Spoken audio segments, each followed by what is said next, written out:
Здравствуйте, уважаемые телезрители! В студии Арифа Кабба мы вновь собрали для вас самые важные события и тенденции вокруг Абхазии. Все, что актуально на данный момент, что касается нас прямо или косвенно, или влияет на имидж республики. Что будет с Сирией после свержения Асада? Сохранится ли оно как государство? Все чаще именно такими вопросами задаются теперь международные аналитики и эксперты. Многие уже громко заявляют о том, что Сирия уже не государство, а территория без флота и авиации, без армии, законной власти и законов, и конституции, что уже сейчас ее растаскивают по частям, и, похоже, процесс зайдет очень далеко.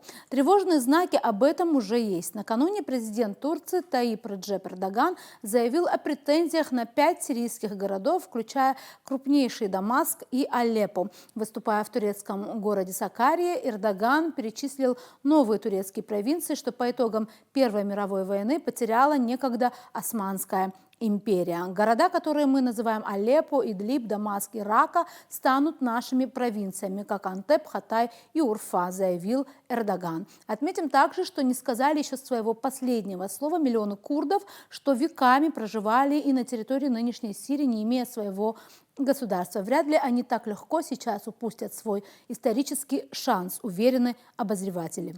Хаосом в Сирии воспользовался и Израиль. Как только вооруженная оппозиция вошла в Дамаск, армия Израиля заняла приграничные районы Сирии. Однако Цахал не остановился. Израильские солдаты двинулись дальше в направлении Дамаска. По данным арабских СМИ, танки Израиля были замечены в 20 километрах от сирийской столицы. Более того, с момента падения Асада Израиль нанес по Сирии сотни ударов, уничтожив армейские склады, самолеты и корабли. Сирия скатывается в пропасть, считает британский дипломат, основатель и директор общественной организации Conflict Forum Алистер Крук. В своем большом интервью он говорит о том, что государственные структуры рухнули, по улицам разгуливают банды, заключенных выпустили из тюрем. В ночь, когда Асад покинул страну, боевики получили возможность беспрепятственно брать и использовать оружие, хранившееся на складах, что они и сделали. Начались публичные казни. Происходят чудовищные вещи: повешения, казни, расстрелы, которые особенно подвержены представители алавитской элиты, грабежи. Жизнь в Сирии окрасилась в мрачные тона, говорит Крук. Вдобавок ко всему, Израиль полностью уничтожил сирийскую военную инфраструктуру. От сирийской обороны не осталось абсолютно ничего. Я совершенно уверен в том, что голландские высоты никогда больше не будут сирийскими. Но смогут ли израильские войска войти в Дамаск, задается вопросом эксперт. С одной стороны, не стоит этого исключать. Бецалель Смотрич, министр финансов Израиля, утверждает, что Дамаск – это часть великого Израиля, поэтому его следует захватить. С другой стороны, возможно, израильские войска намерены развернуться в сторону Ливана и начать новую военную кампанию против Хизбаллы в районе Баальбека. Я не знаю, что произойдет дальше, и, наверное, нет никакого смысла об этом рассуждать. Ясно одно – Сирии больше нет, уверен Алистер Крук. И, конечно, вспоминается заявление, с которым некоторое время назад выступал Саид Хасан Насралла, генеральный секретарь Хизбаллы. Насралла сказал тогда, что без Сирии нет Палестины, так что Палестины тоже больше нет, заключает эксперт. На вопрос журналистов, как одно связано с другим, британский эксперт утверждает следующее. Сирия всегда была главным каналом снабжения Палестины. Через Сирию проходили многие логистические маршруты. Грузы, направлявшиеся на западный берег, в сектор Газа или предназначавшиеся Хизбалле, так или иначе проходили либо через Синайский полуостров, либо через западный берег напрямую благодаря связям западного берега и Иордании. Все это ушло в прошлое, отмечает Крук. Полагаю, что со временем Газа придет к соглашению с Израилем и согласится на обмен заложниками. Конечно, Газа не прекратит свое существование, но и конца боевых действий ждать не стоит, уверен он. Отдельный эксперт остановился на роли Турции во всех этих процессах, явно давая понять, что сейчас эта страна вступает в эпоху, по его выражению, неоосманизма. Не забывайте, говорит Крук, что Эрдоган считает Алеппо турецким городом. Когда-то Алеппо действительно был частью Османской империи, как и Масул, как и многие другие районы, в том числе в Иордании и Палестине. С одной стороны, есть османский реваншизм, который стремится вернуть Великой Турции, Великой Османской империи ее исторические земли. С другой стороны, есть Великий Израиль, тоже претендующий на часть территории. Вполне вероятно, что в какой-то момент они могут столкнуться лбами, и это будет очень болезненно, потому что их желания и устремления совпадают, отмечает Крок. Эрдоган тоже весьма амбициозен, он считает себя великим стратегом и победителем, но боюсь, что это пиррова победа. Турецкая общественность в большинстве своем поддержала Палестину. Вспомните массовые митинги в Турции. Эрдоган тогда говорил о том, как ужасен Израиль, о необходимости защищать палестинцев. Затем он нанес им удар в спину, как и России, как и Ирану. Не думаю, что население Турции в восторге от того, что происходит в Сирии, отмечает эксперт, намекая на то, что все, что сейчас происходит вокруг Сирии, может обернуться не так уж и хорошо для самой Турции.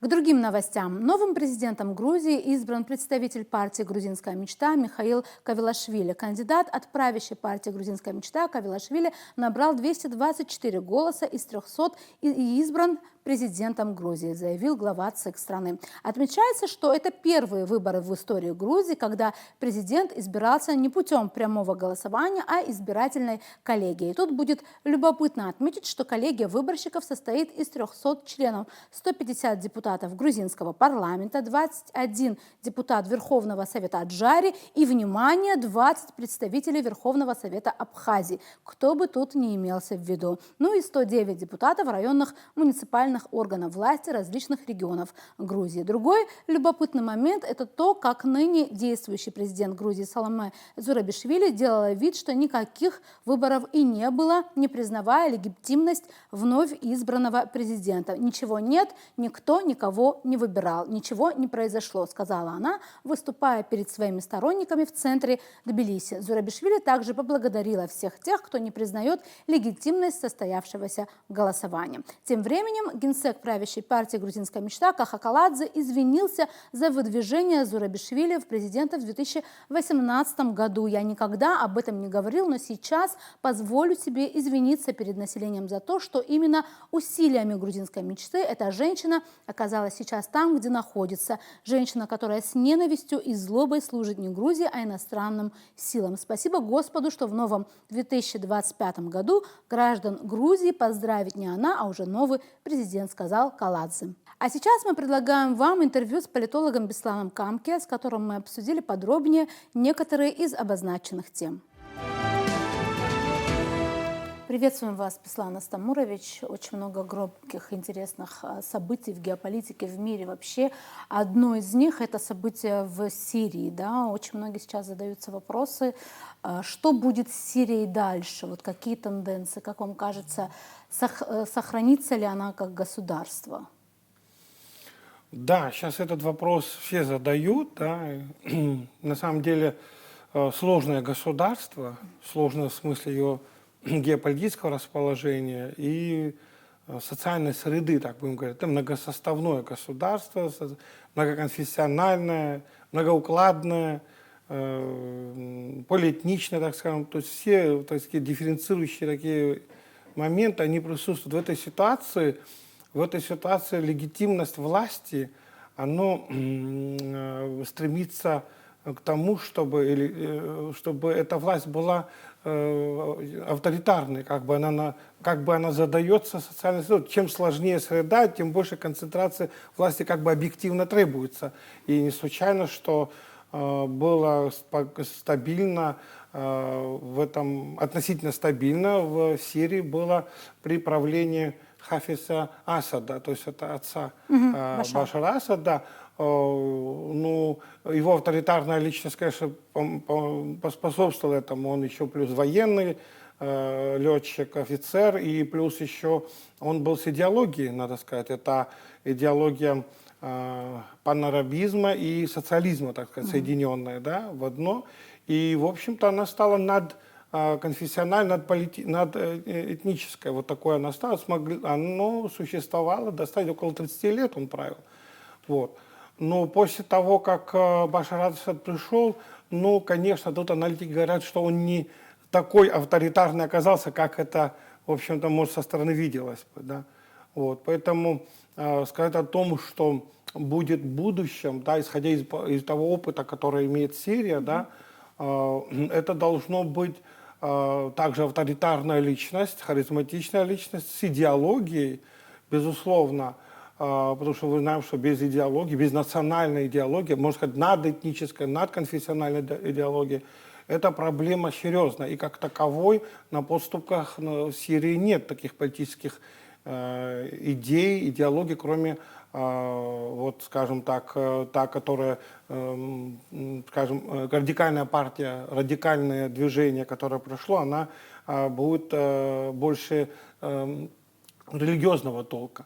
Но это, естественно, будет дифференцировать общество, потому что там не только одна религия, там, будем говорить, суннитская, там и шиитская, там и алафиты, там и сунниты, там, то есть это, в общем-то, и если взять какую-то религиозную, какую-то власть, если она будет олицетворять, то государство опять распадется, и его, так сказать, будет формально существовать. То есть я хочу сказать о том, что помимо всего прочего, вот этих формальных признаков, которые я сейчас назвал, нужна еще достижительность. Это вот то, что сейчас в последнее время стало актуально. То есть неважно, кто правит и сколько правит. Правит ли на основе демократических избранных, так сказать, процедур, или же правит для кого.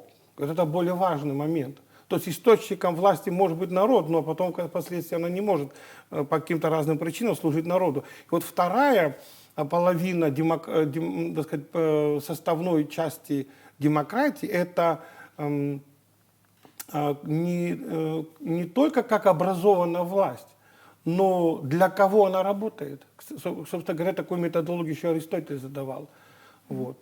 Если она работает для народа, то авторитаризм, она не помеха, она не является каким-то там минусом, так сказать. А в этой системе поликонфессиональности, многоукладности, естественно, власть не может быть такого, так сказать, ну, какого-то, ну, скажем, сугубо демократическая, либеральная такая, она не может быть. Поэтому вот в таких параметрах находится сегодня Сирия, и поэтому вот на ваш вопрос я, в общем-то, пессимистически настроен на то, что там окажется власть, которая будет стабильно развивать Сирию. Да. Скажите, пожалуйста, и вот есть еще ощущение, что не только вот внутри, вот вся эта внутренняя очень сложная структура, которую вы только описывали, что есть еще ощущение, что этим хаосом пытаются воспользоваться и внешние игроки тоже, в том числе вот Турция, да, много говорят сейчас о неоосманизме. Эрдоган уже заявил о каких-то территориях, которые якобы когда-то принадлежали исторически Османской империи, то есть и на претензии, да, на эти территории. Израиль тоже не стоит в стороне. Вот тут что бы вы могли сказать? Да, вы правильно задали вопрос, внешний фактор. Да, он, безусловно, существует. Есть некоторые наблюдения, которые говорят о том, что даже закономерность, чем слабее государство, тем больше внешние игроки воспользуются этим. Поэтому Сирию сегодня просто растаскивают на сегодняшний день. Его растаскивают на зону влияния. Оно и так было, но сейчас еще больше. И территориальные, так сказать, захваты, буферные зоны захватываются. Демилитаризованные зоны когда-то были на голландские высоты, но теперь Израиль, так сказать, его нарушает. Ну, естественно, Турция напомнила все-таки о каких-то территориях, которые когда-то входила в империю турецкую. Но, в общем, да, там есть интересы и курдов, но курды согласны на минимально, на автономию, но, естественно, тоже этому препятствует Турция. Ну, Турция основной игрок, безусловно, в этом вопросе. Возможно, через Турцию и посредством Турции, руками Турции работает еще и работают еще интересы Запада, безусловно, которые, ну, для Запада все ценно, все то, что вытесняет оттуда Россию, можно сказать, российское влияние, ну, все, что ослабевает российские позиции, российское присутствие в этом регионе, то, естественно, полезно считает Запад для себя. Вот. Ну, тогда как это вообще отдельная тема, фактор российского присутствия в Сирии, насколько он был положительным, это еще советских времен, будем считать, это очень положительно. Фактически индустриализация проведена советскими государством в свое время, и фактор стабилизации, она по сей день существовала, хотя очень много нападок о том, что Россия поддерживает авторитарный режим, там, и так, диктатуру. И так далее. На самом деле это то самое лучшее, во всяком случае, что могло быть, потому что все в сравнении. Мы посмотрим, как будут развиваться события в условиях возглавления, в условиях, когда возглавит радикалы это государство. Это очень сложный вопрос суннитского направления. Это, в общем-то, ну, мы тогда будем сравнивать вот тот режим, который был относительно стабильным. Я имею в виду правление Башара Асада. Хотя, конечно, очень много недостатков у этого режима. Конечно, он не воспользовался тем случаем, когда государство прикрывает мощные два государства, это Россия и Иран, которые обеспечивали, так сказать, стабильность и, так сказать, защиту самого Башара Асада. Мне кажется, что он оказался в зоне комфорта, который, в общем-то, его расслабил, и в последнее время он, так сказать, не занимался теми вопросами, которые могло бы укрепить государство, укрепить союз внутри страны, союз разных сил и так далее. То есть некоторый важный исторический шанс был упущен. Да, безусловно. И многие аналитики, в общем-то, основную долю вину связывают с самим Башаром Асадом. Какая должна быть политика по отношению к нашим соотечественникам, которые исторические репатрианты, которые живут в Сирии? Ну, безусловно, здесь гуманная позиция должна быть проявлена, и тут обязывают нас исторические связи. Что вообще надо сказать о том, что проблема беженцев из Сирии, это, в общем-то, занимает, можно сказать, сирийские беженцы занимают первое место в мире на душу населения. Если так взять, если Сирию взять общей численностью где-то 20-21 миллионов, но если беженцы свыше 7 миллионов оказалось, то есть имеется в виду за последние 10 лет, то беженцы из Сирии окажутся на первом месте в мире. И сейчас, видимо, усилится вся эта тенденция. Да, безусловно, безусловно. Насчет того, чтобы, да, конечно, мы должны проявить ту гуманность в отношении... Это многострадальный народ. Этот народ, который испытал все круги ада, как мы можем сказать, да. И с приходом этой власти тоже они испытывают очень серьезно. Не случайно с приходом радикалов, скажем, да, больше 1,5 миллиона они покинули уже Сирию. Ну, представьте себе, если бы эта власть была бы, ну, скажем, не ассоциировалась бы с насилием, они, конечно, этого бы не делали. Хотя относительно мирно, как бы, да, проходит транзит власти, на самом деле все равно отдельные выступления отдельных крайних сил, они и насилие есть, и, в общем-то, всякое нарушение прав человека там, безусловно, присутствует. Хотя, как мы знаем, лидер этого движения, на который лежит основной груз вот этого переворота, можно сказать, да, он как бы сотрудничает с премьер-министром Сирии. То есть не полностью свергнута власть, оставив его в структуре, но тем не менее в дальнейшем будет рассматриваться вопрос уже самостоятельно.